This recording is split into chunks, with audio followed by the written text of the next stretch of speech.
j'en parlais à l'instant, nous allons faire un tour du côté de la vallée de la Bourne, des gorges de la Bourne, qui est pour moi un des endroits les plus magnifiques que l'on puisse trouver en France, hein, Seb.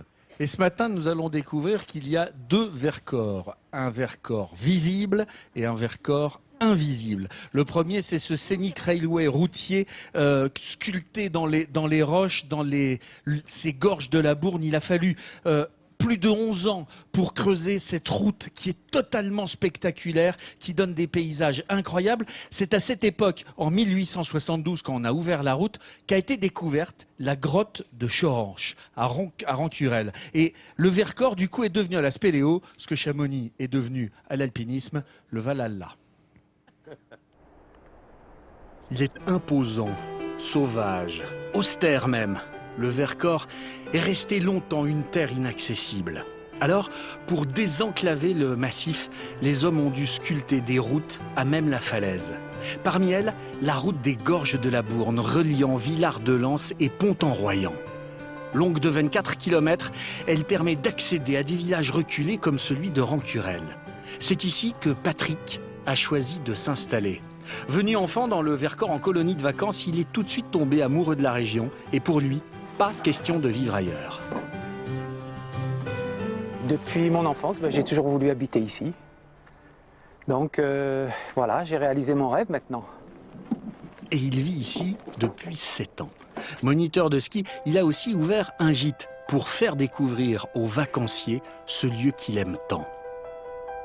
Il faut dire qu'il profite d'une vue à couper le souffle. Un point de vue dont on ne peut pas se lasser.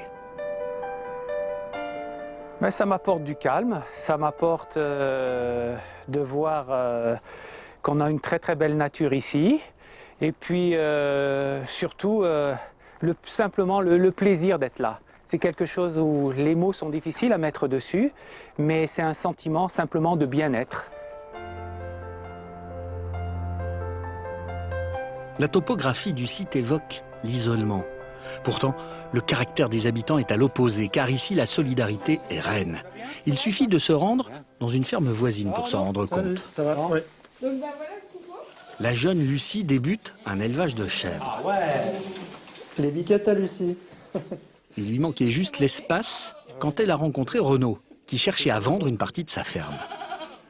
Parce qu'on est en milieu rural et bon, je voulais chercher des jeunes avec des fois qui avaient un projet de famille. Voilà.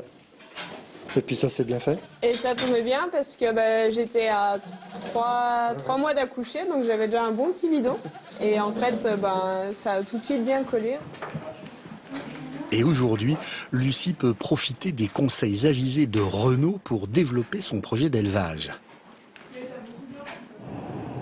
Il est temps de retourner sur la route des gorges de la Bourne pour découvrir ses autres richesses. Laurent la parcourt chaque jour et il n'est pas rare qu'il s'arrête pour admirer la vue. En termes de paysage, ça quand même, c'est exceptionnel. Avec des belvédères sur les apics, sur la rivière. C'est un axe primordial, même maintenant, pour travailler. Et c'est d'ailleurs au cœur de ce massif que Laurent exerce son métier de spéléologue. Il y possède même une grotte, celle de Choranche, qu'il fait visiter. Et nous voilà au cœur de la grotte.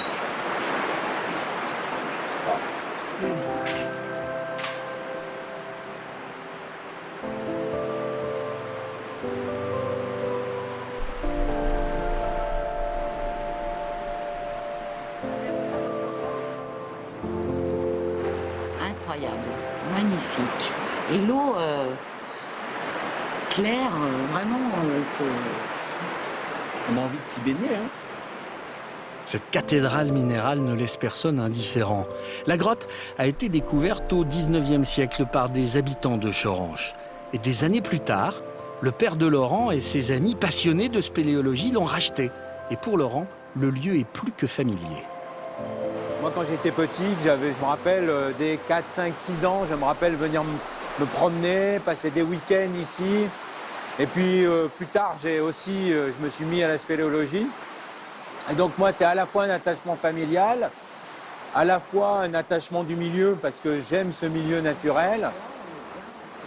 Et faire découvrir aux touristes cet écrin cristallin animé par une rivière limpide est un plaisir unique pour lui. Il parle avec amour de ce décor magique, surtout de ces fistuleuses, fines stalactites qui font la renommée de la grotte. Donc la fistuleuse s'agrandit par le bas et l'eau coule à l'intérieur de la paille ainsi créée. C'est un tube, oui. Des pailles de calcaire très fines. On arrive, si on ne fait pas attention, si on soufflait dessus, on les ferait bouger. Donc c'est vraiment extrêmement fragile. La grotte cache un autre trésor. Un habitant atypique, le proté. Cette espèce de salamandre vient de Slovénie. Dans le cadre de sa protection, ces animaux sont hébergés dans des aquariums au cœur de la grotte de Choranche. Et ils profitent ainsi de l'environnement souterrain et de l'excellente qualité de l'eau du lieu. Et leur aspect a de quoi étonner les visiteurs. Ces animaux, ils font préhistoriques, je dirais. On dirait des fossiles, pratiquement, avec un corps très étonnant. Des petites pattes avec des doigts venus de je sais pas d'où. À près de 300 mètres sous terre, c'est un monde fascinant qui se dévoile. Un monde accessible grâce à une route qui libère le massif du Vercors.